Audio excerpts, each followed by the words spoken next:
Here's everything you might have missed in the Dune trailer. Hey guys, Dan is out today. I'm Hector Navarro, first time back in the studio, excited to be here. So, the sleeper awoke bright and early this morning, Dune fans, and today the early bird caught the sandworm that is the epic new trailer for Dune. The sweeping sci-fi saga from director Denis Villeneuve hits theaters this fall, and this trailer gave us our best look yet at what to expect from the big screen adaptation of Frank Herbert's iconic story. Now, before we go any further, we want to be crisp-knife clear about the fact that Dune is produced by our cool corporate dad, Legendary. We would be reporting on it anyway. The trailer looks awesome, but we wanted to let you know right out of the gate. There you go. For those who don't have Mentat training, Dune is the latest and most ambitious adaptation of Frank Herbert's 1965 sci-fi classic. It tells the story of Paul Atreides, a young man who finds himself caught up in a struggle between warring noble houses.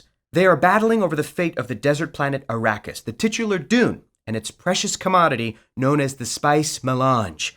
The easiest and most reductive way to explain Dune is that it's Game of Thrones meets Star Wars, except Dune influenced both of those stories.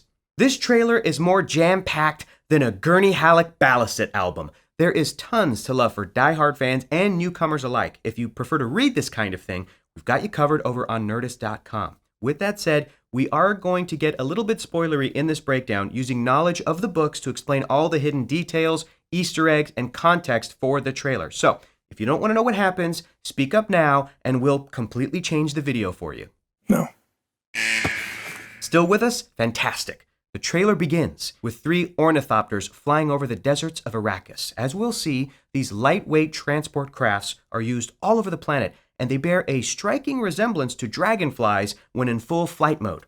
We hear Zendaya's character Chani, one of the indigenous people of Arrakis known as Fremen, talking about the beauty of her homeworld. As we see, she has the signature Fremen blue within blue eyes, the eyes of Abad, a side effect of prolonged spice usage. We see the spice melange glittering in the air. For context, spice is the most valuable substance in the entire Duneverse. It enables the Spacing Guild's navigators to safely chart courses from one planet to another, and it's only found in one place, right here on Arrakis. As we see, this brought invaders in the form of House Harkonnen, a brutal, warlike people who clearly need SPF 1 million to live comfortably on this desert planet. They are pale. We see glimpses of Harkonnen troops harvesting spice and attacking a detachment of Fremen commandos clad in stillsuits, desert clothing designed to preserve moisture on a planet where water is in short supply. We briefly see Dave Bautista, he's awesome, as the towering beef castle, the Beast Rabban. In a few quick shots, we see Harkonnens with captured soldiers and a pile of dead bodies, showcasing the Harkonnens' harsh rule over the planet. Next, we see a brief shot of what appears to be a bloody crysknife, a Fremen weapon made from the tooth of a dead sandworm, which is metal AF. Based on the robes of the person wielding the blade, this looks to be Chani. As she asks, what's to become of our world? Harkonnen ships wait in orbit around the planet Dune. Then we realize it was all a dream. Or was it? Timothée Chalamet as Paul Atreides wakes up having just dreamed of Chani. We're suddenly on Caladan, the rainy homeworld of House Atreides, which stands in stark contrast to the dry deserts of Arrakis. A sleek Atreides aircraft whisks across the Caladan landscape to the hangar. The pilot is Jason Momoa's Duncan Idaho, the Han Solo-esque swordsmaster for House Atreides, and here he meets with Paul. Paul reveals to Duncan that he's been having strange dreams of a girl on Arrakis, but Duncan is nonplussed. Dreams make good stories, but everything important happens when we're awake. While Paul might not have the missiles, he does have the power of prescience, as we'll come to discover. And these dreams of the past, present, and future are a hint at what's to come for our hero. We remain on Caladan as an Imperial envoy visits House Atreides, and we get our first shot of Oscar Isaac, very handsome, as Duke Leto Atreides, and a blurry Josh Brolin as Gurney Halleck behind him.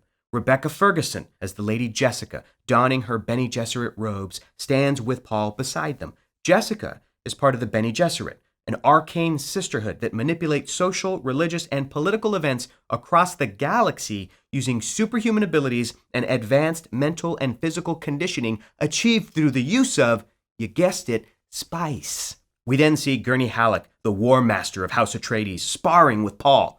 The strange visual effect on their bodies is from the Holtzman shields they wear, personal defensive force fields that repel enemy attacks above a certain velocity. As Paul notes in the book, in shield fighting, one moves fast on defense, slow on attack.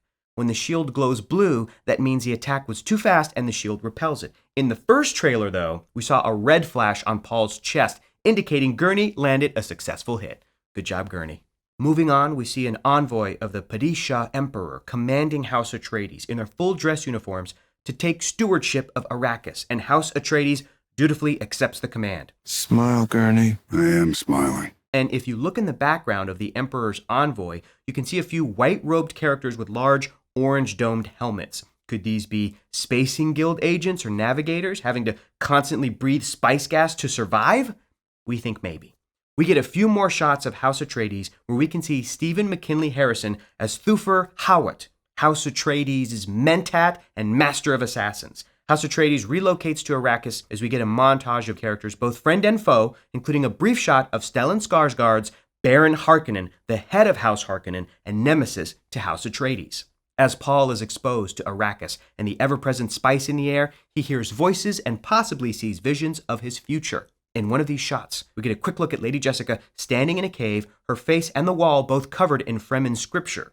This is likely during Jessica and Paul's time among the Fremen. It is most likely from the water of life ritual in which Jessica consumes the toxic liquid of a fledgling sandworm to produce the water of life, a liquid with narcotic properties used in some seriously spicy Fremen ceremonies. And since her eyes match the Fremen's blue within blue eyes, it makes us question how far into the future this might be, or if it is really one of Paul's prescient visions. Maybe we'll find out in Dune Part 2. Chani then tells Paul he must face his fear, and we see her give Paul a crysknife, right before Jamis, another Fremen, tells Paul, Come with me. We'll get back to Jamis a little later in the trailer. Next, we hear Gurney warning Paul about the deadly Harkonnens as we see soldiers preparing for war. We get some glimpses of what appears to be inmates undergoing a ceremony on Salusa Secundus. It's the Imperium's deadly prison planet where those who survive its many tortures are molded into Sardaukar, the elite military force of the Padishah Emperor. Priests paint a bloody thumbprint on the soldiers' foreheads in ceremony before they deploy.